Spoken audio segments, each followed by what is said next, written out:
শোনো, আমার সমস্ত রাজ্যে গিয়ে বলে দাও, যারা আমার প্রতিদিন নতুন নতুন গল্প শোনাতে পারবে, নতুন নতুন কবিতা শোনাতে পারবে, তাদেরকে আমি পুরস্কার দেব।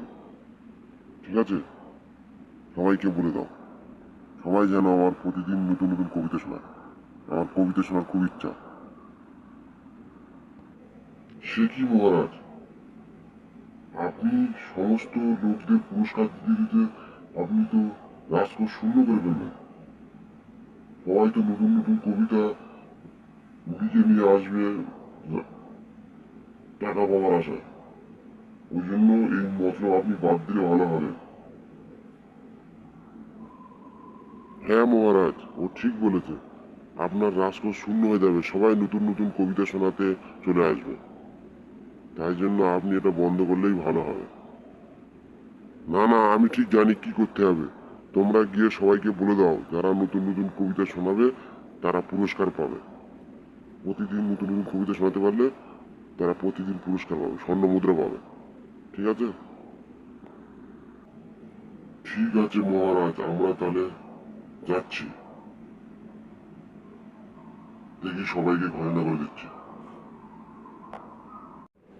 শোনো শোনো শোনো, মহারাজের ঘোষণা হলো যে যে প্রতিদিন নতুন নতুন কবিতা শোনাতে পারবে তাকে মহারাজ 1000 স্বর্ণমুদ্রা দেবে প্রতিদিন।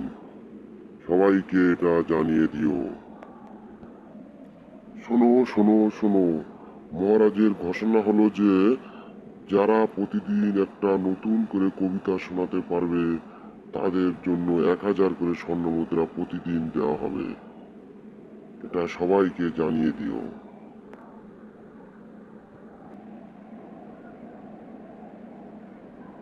কি জানি বাবা, কতটা রাস্তা এখন, কত জায়গা বলতে হয় তা ঠিক নেই।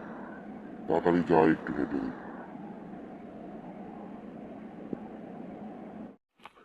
তোমরা দুজনে দুটো লোক খুঁজে আনো যারা একটু বুদ্ধিমান মতন হবে, একবার শুনলে যার মুখস্থ হয়ে যায়।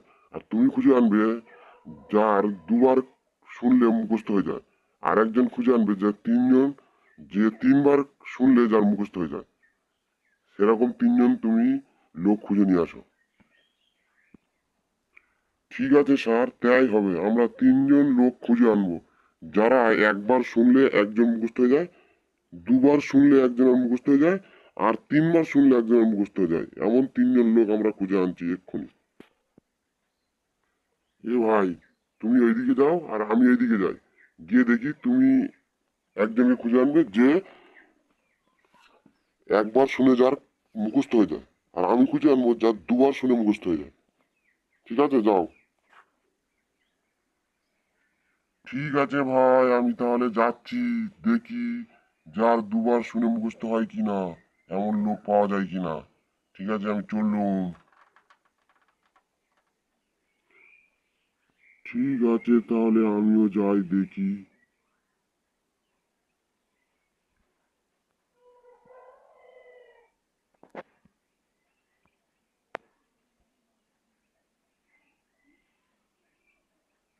এরপর একজন তার কবিতা এনে শোনাতে চাইল। হুজুর, আমি একটা কবিতা লিখে এনেছি, শোনাবো? হ্যাঁ, তোমার কবিতা শোনাও, কিন্তু কবিতা কিন্তু নতুন হওয়া চাই, তাহলে তুমি স্বর্ণমুদ্রা পাবে।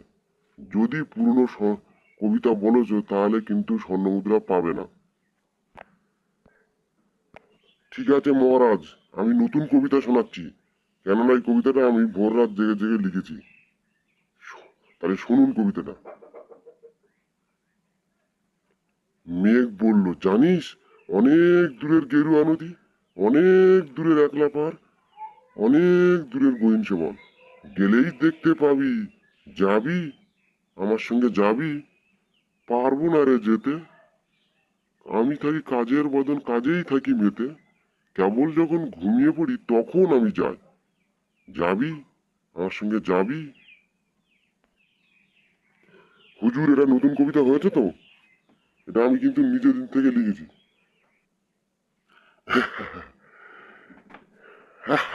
এ কি আর নতুন কবিতা হলো? এ তো পুরনো কবিতা, সবাই জানে এই কবিতা। এ কবিতা আমি জানি তো, শুধু আমি জানি না, আমার এই সবার সাথে যারা আছে এরাও জানে। দেখবে, এই তোমরা শুনিয়ে দাও তো, ওনার বিশ্বাস হচ্ছে না। ওই কবিতাটা তুমি একবার শুনিয়ে দাও। আসলে রাজা সমস্ত কবিতা শুনতে চেয়েছিল, কিন্তু পুরস্কার কাউকে দেবে না। এই জন্য এই মতলব করে দুজনকে ঠিক করে যে যারা একবার শুনে মুখস্থ কবিতা বলে দিতে পারবে, এবং আর একজন দুবার শুনে মুখস্থ কবিতা বলে দিতে পারবে। ঠিক আছে মহারাজ, আমি তাহলে কবিতাটা বলছি। মেঘ বলল, যাবি অনেক দূরের গেরুয়া নদী, অনেক দূরের একলা পাহাড়, অনেক দূরের গহীন বন, গেলেই দেখতে পাবি। যাবি আমার সঙ্গে যাবি, পারবো না রে যেতে, আমার আছে কাজের বাদন, কাজেই থাকি মেতে, কেবল যখন ঘুমিয়ে পড়ি তখন আমি যাই। যাবি আমার সঙ্গে যাবি। এবারে তুমি বলো দেখি, তুমি কবিতাটা শুনিয়ে দাও দেখি, ওনার বিশ্বাস হয়ে যাক।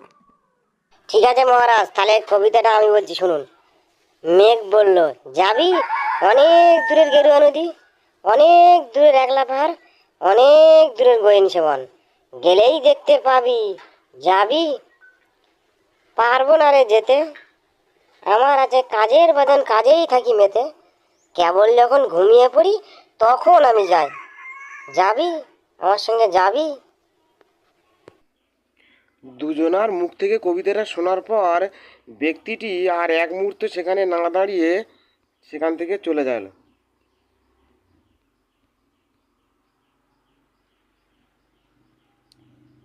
কিভাবে লোকটা জানলো, ওরা জানলো? কবিতাটা তো আমি ভোর রাত ধরে লিখেছি।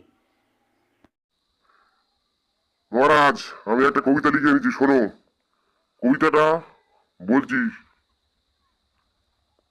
কবিতাটা হলো, শুধু বিঘে দুই ছিল মোর ভুঁই, আর সব গেছে রনে, বাবু বলিলেন বুঝে চুপেন এ জমি লইব কিনে, আমি শুনে হাসি আঁকি জলে ভাসি, এই ছিল মোর ঘটে, তুমি মহারাজ সাধু আরে আজ আমি আর চোর বটে।